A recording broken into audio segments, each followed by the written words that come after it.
Hello, welcome to day 13 of 21 here at the Battle Conquer Muay Thai training camp in Phetchabun. Today was a very rewarding day, no doubt. Today was a day with a few elements. The first element was rest. Today was a day I knew I would not be training in the morning or the evening. I know that, I've got 8 more days left. I want to make sure I get the most out of it. So stretching, yoga, ice bath, recovery was on the cards today. That was a non-negotiable. The day started, I actually got up for sunrise yoga. Get this, get up for sunrise yoga, 5:30 alarm, up it gets. The car usually comes out the front, beeps at you at 10 to 6 to take you to Camp 1 to do the sunrise yoga. Got out there 10 to 6 to make sure I was there when the car was there, didn't have to wait for the beep. Do you reckon the car came? The car did not come. There were 4 of us waiting for whatever reason. Maybe one of the, maybe they fell asleep or they didn't wake up through their alarm, whatever. Car didn't come, so one of the guys went back into his room. It was me and 2 women that I've met here. We went for a coffee basically at the front of the actual camp, at the very front where the main road is. There's a service station with a cafe there. So we just went and got a coffee, went for a bit of a walk, which in the end was not the worst outcome because it was still restorative. It was still in line with the theme of the day, which was rest. So got a coffee, came back, kept it really light, laid around, went for breakfast. Breakfast obviously finished. Then I went into, at Camp 1, there is an indoor shala and an outdoor shala. Shala is where you do the yoga. So I was going to do the 10:30 restorative yoga. I ended up staying inside because the class was outside and it was pretty hot. So I stayed inside with the air conditioner on and just stretched with a friend of mine, another friend that I've made here, for about 45 minutes. We just did a range of different stretches. Felt great afterwards. Today was a different day, different item on the agenda. We went to a school, we went to a high school, and we did like a 2-hour workshop of conversational skills with the students of the local school. This was awesome. It's not something they have on the schedule per se. It comes up every so often, but obviously the opportunity came and I went for it along with about 10 of us, maybe 12, maybe 14, whatever. A good group, a solid group. We go to the school and they just had us walking around for the first 15, 20 minutes. So literally walked around. It's quite surreal, to be honest. Everyone's kind of reacting to me, to us, to all of us. Waving, you'd wave back, they'd get shy. I walked around.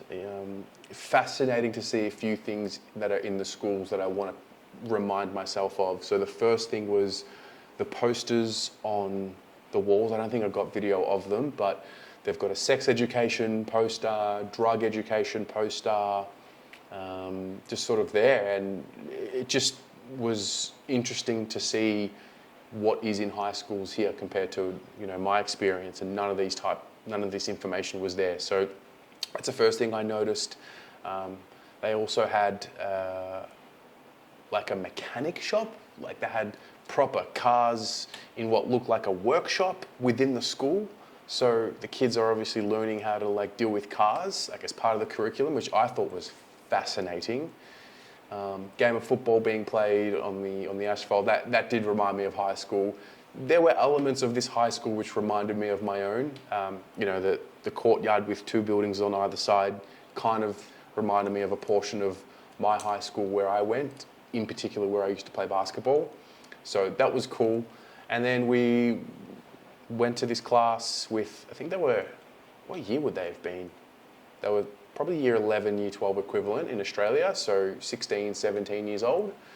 And we all individually, us from the camp that went one by one, got up at the front, introduced ourselves, all in English. The students that were there had a basic level of English. I don't know if everyone fully understood what everyone said, but it seemed like they were nodding.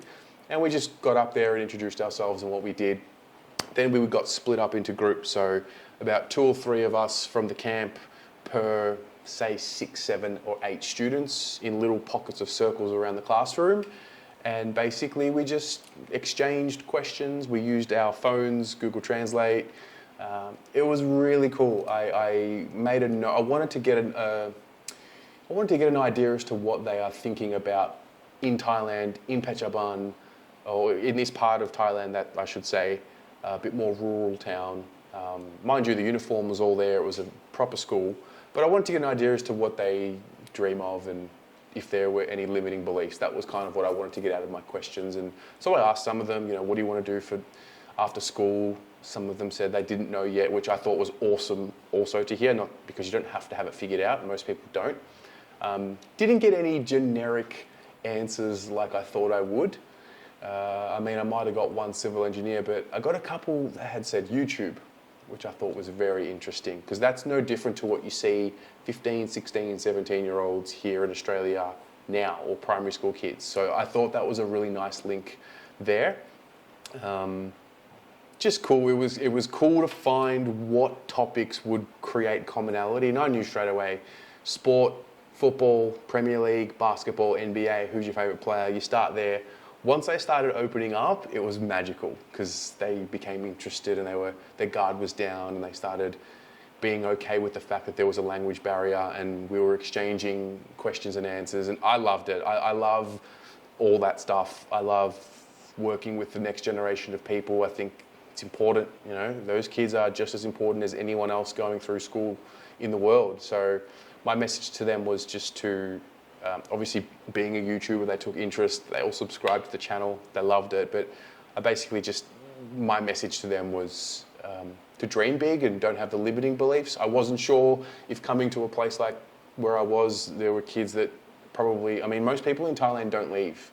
So I was thinking that there would be a few limiting beliefs, and I just wanted to spread the message not to. So that was awesome. Then I came back and we jumped straight into the ice bath. Did that.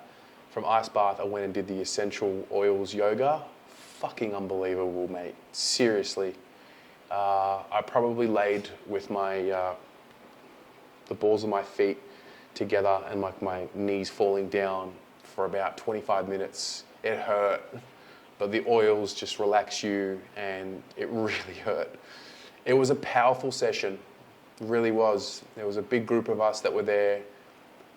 We got out. One gentleman was emotional. Emotions come out in these sessions sometimes, and I was really taken aback by his vulnerability. It was very special. A really notable session. Then followed by dinner. Dinner was pasta, like 4 different types of pasta. Got around it. One of the better meals I've had here. We don't get that many carbs usually in a meal, but today that's what was on the menu, so it was what it was. It also tied in pretty well with the theme of rest and recovery, so that was good. And that's been day 13. Came home, jumped on a scooter, went and got a packet of ciggies for a guy down here who's not able to drive right now. He's hurt himself, so that was nice. Stayed outside. Had some D&Ms, came in, it's 9 p.m. That's the end of day 13. It's a good one. Tomorrow is Friday, and tomorrow is the start of the final week. So time to lock back in. Today was a rest day. Tomorrow we get up, we train, and we go from there. See you then.